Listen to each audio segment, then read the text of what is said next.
Ito nga, nagbanta si Baste Duterte na sasampalin niya itong regional director yata ito dyan sa Davao City dahil, o sa Davao Region dahil pinalitan siguro yung kanyang, ito siguro may kinalaman pa rin doon sa pagpapalit sa kanyang mga tauhan dyan sa Davao City kaya galit na galit itong si Baste Duterte.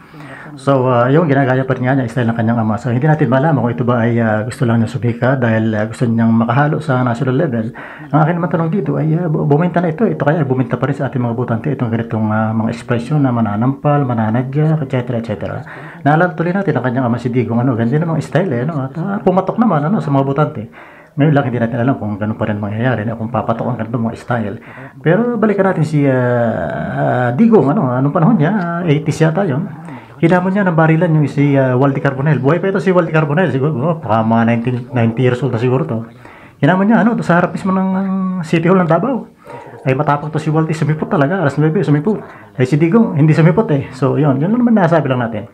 So, ang akin lang tanong dito kung matapang talaga ito si Basti, kaya nitong maglakad ng nag-iisa sa kung saan man, na walang bodyguard, walang convoy, kaya nitong halimbawa, kaya nitong matapang to sabi niya kaya nitong maglakad sa Tondo, halimbawa, hindi naman natin sinasabing mga mga nananakit ang mga tao sa Tondo, ang atin lang anyway, yun naman ang reputasyon so atin lang sinasadya si Basti siguro para maipakita niya talaga matapang siya, maglakad siya ng walang convoy, walang bodyguards, bigla siyang dumating dyan sa Tondo, o kaya ay dyan sa Barangay Ulangos, Tanawan, o kaya ay sa Barangay Maunong sa Kalamba, Barangay Kay Anlog sa Kalamba. Pag yun ang nagawa ni Basti Duterte, talagang tayo ay maniniwala na siya ay talagang matapang na tao. At higit sa lahat, kaya niya maglakad walang bodyguard, walang convoy dyan sa Batak, Ilocos Norte. Malupit-lupit, matindi-tindi yun pag nagawa niya yun sa Batak, Ilocos Norte, maglalakad si Baste Duterte, walang bodyguard, walang convoy. Naku, napalaking balita niyan pagka nagawa ni Baste Duterte yan. Kaya yan, hinahamon natin si Baste Duterte na maglakad ng walang bodyguard, walang convoy, hubad baro dyan sa Batak, Ilocos Norte.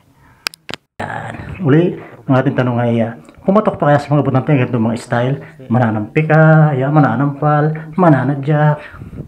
Yan, by the way, napanood natin muli kay Takeru Miyamoto as usual. Para nagbubuo daw ng private army dyan sa sa Davao City, nananawagan sila, pati si Bato, si Robin Padilla. Nananawagan doon pati doon sa mga retired na, doon sa mga sumukong NPA rebels. Nananawagan siya, pati yung mga retired men in uniform. Nananawagan sila ni Bato at ni Robin Padilla na mag-ipon-ipon daw at suportahan o ipagtanggol itong si VP Sara Duterte. Ano ba ibig sabihin nito? Ito ba ay simbolo na sila ay kinakabahan na? Ito ba ay ikangay para bantayan ng pamilya Duterte o kung sino man laban dito sa mga agent ng ICC na malamang ipa-aresto na nga dahil meron may lumabas na itong bali-balita may warrant pa rin nga ba mula sa International Criminal Court. Ito ba ang kasalukayang narrative ni VP Sara Duterte ng kanyang pamilya na protektahan daw sila? Ito ba ang ibig sabihin So ating malalaman sa susunod. By the way, muli ay tingnan natin kung ipapakita ni Basti ang kanyang tapang sa magitan ng paglalakad sa Tondo ng walang bodyguard, walang convoy, o paglalakad dyan sa Ulango, sa Tanawan, Batangas, ng walang bodyguard, walang convoy, biglang darating, o kaya dyan sa Barangay Maunong at Barangay Kay Anlog, dyan sa Kalambarin, Nako, yan. Pag makakapaglakad ka dyan mag-isa, walang bodyguard at walang convoy, estranghero ka, dyan ka mamamasyal, dyan makikita ang tapang ng isang nilalang. Pero believe pa rin tayo sa pagkapasensyoso ng ating kasalukuyang Pangulong si PBBM. Isipin mo mga tinatawag sa kanya, adik, pulboron, cocaine, weak leader, etc. etc. Talagang pinagmumura siya, kaya mag-aamang Duterte, talagang siya pinagmumura, pero talagang pasensyoso, Pero sinakibuloy, pero silent worker to bigla lang tayo nagugulantang tulad yung pagbaban niya sa Pogo, di ba? Nagulantang tayo lahat, Hindi siya nagsasalita tungkol diyan kahit may hearing, hindi siya nagko-comment, pero bigla nabulaga tayo.